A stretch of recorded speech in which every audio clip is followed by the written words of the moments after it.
C'est-à-dire que oui, ces gens sont coupables, mais oui, l'Italie s'est rendue coupable aussi de torture, s'est rendue coupable de dérapage, s'est rendue coupable de dépistage. Et il ne faut pas oublier que toute l'extrême droite et tous les attentats d'extrême droite ont été tenus par la main d'une certaine manière. Absolument. Par l'État et par les services, par une partie des services secrets italiens.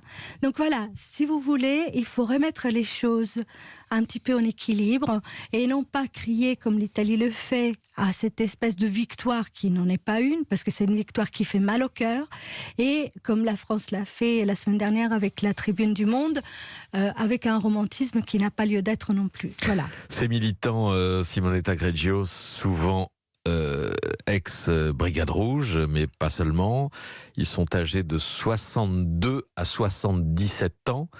Vous en connaissez certains? Vous en avez croisé? Oui, j'en ai croisé certains parce qu'après avoir écrit Dolce Vita, certains d'entre eux m'ont écrit ou ont essayé de me contacter. J'ai été contactée par les services secrets d'une manière assez bizarre. J'ai été contactée par les services italiens? Italiens, absolument, oui. D'une manière assez bizarre, assez curieuse, qui ont essayé de savoir ce que je savais. Ce que je savais, je l'ai mis dans les livres, patate, t'as qu'à le lire.